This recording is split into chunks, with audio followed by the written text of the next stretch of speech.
পাঠ্যপুথি অবিহনে আৰম্ভ হল আৰু এটা শিক্ষাবৰ্ষ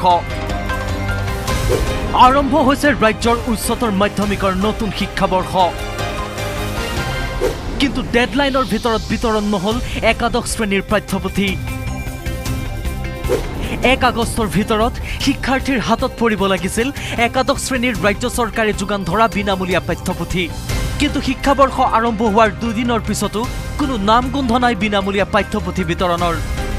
ফলত চৰকাৰী শিক্ষানুষ্ঠানসমূহত পাঠ্যপুথি অবিহনে আৰম্ভ হৈছে পাঠদান নাই পোৱা এতিয়া পোৱা নাই নাই দিম বুলি কৈছিলে নেকি কৈছিলে তাৰপিছত এতিয়া কিনিছে নাই তোমালোক নাই কিনা নাই 11 খিনি মই যোগাযোগ কৰি আছো কৰ্তৃপক্ষৰ লগত তেখেতসকলে অতি সোনকালেই যোগান ধৰিম বুলি মোক জনাইছে যাতে শিক্ষামন্ত্ৰী যাতে আমাক জলদি কিতাপটো দিয়ে যাতে আমি পঢ়িব পাৰোঁ শিক্ষামন্ত্ৰী মহোদয়ে জলদি আমাক কিতাপবোৰ দিয়ে কাৰণ এতিয়া পঢ়া মানে সকলো স্কুলৰ ষ্টাৰ্ট হৈ গৈছে পঢ়াবোৰ আমাৰে হ'ব পৰা নাই তো মানে জলদি কিতাপবোৰ দিয়ে যাতে আমি পঢ়িব পাৰোঁ যাতে কিতাপ নাই কিন্তু আৰম্ভ হল পাঠদান কিন্তু কি কাৰণত আজিও পাঠ্যপুথি বিতৰণ নহল এই কথা জানিলে খঙে চুলিৰ আগ পাবগৈ প্ৰতিজন লোকৰ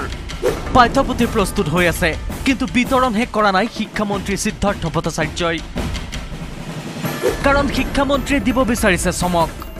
ছাত্ৰ ছাত্ৰীৰ বাবে বিদ্যালয় পাঠ্যপুথি প্ৰেৰণ কৰাৰ বিপৰীতে মন্ত্ৰী সিদ্ধাৰ্থ ভট্টাচাৰ্যই জাকজমকীয়া অনুষ্ঠানত পাঠ্যপুথি বিতৰণ কৰি বাহ লোৱাৰ সপোন দেখিছে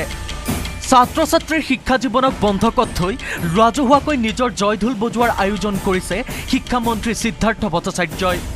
যাৰ বাবে আজিও একাদশ শ্ৰেণীৰ শিক্ষাৰ্থীয়ে লাভ কৰা নাই পাঠ্যপুথি বিদ্যালয়ৰ পাঠদানৰ কাৰণে যিসমূহ কিতাপ সেই কিতাপসমূহৰ এই মুহূৰ্তত বেটুপাত লগোৱা হোৱা নাই বহু কামে এই মুহূৰ্তত বাকী আছে অৰ্থাৎ ক'ব পাৰি যে এই মাহৰ শেষ পৰ্যন্ত যে শিক্ষাৰ্থীৰ হাতত কিতাপ পৰিব সেয়া কিন্তু ক'ব পৰা নাযায় প্ৰথমে মন্ত্ৰীয়ে নিজৰ জয়ঢোল বজাব তাৰ পিছতহে শিক্ষাৰ্থীয়ে লাভ কৰিব পাঠ্যপুথি 10 আগষ্টত পাঠ্যপুথি বিতৰণ পৰ্ব আৰম্ভ কৰিবলৈ আয়োজন কৰা হৈছে আড়ম্বৰপূৰ্ণ অনুষ্ঠানৰ বি বৰুৱা মহাবিদ্যালয়ত আয়োজন কৰা হৈছে অনুষ্ঠানৰ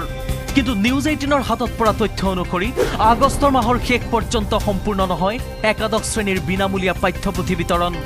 কাৰণ এটা বিশেষ অসুবিধাৰ কাৰণে 10 আগষ্টৰ অনুষ্ঠানতো দেখা দিছে অনিশ্চয়তা যাৰ ফলত একাদশ শ্ৰেণীৰ ছাত্ৰ ছাত্ৰীয়ে কেতিয়া বিনামূলীয়া পাঠ্যপুথি পাব তাৰ কোনো নিশ্চয়তা নোহোৱা হৈছে কেমেৰা পাৰ্চন সঞ্জয়ৰ সহযোগত বলেন Bhattacharya report news 18 Assam north east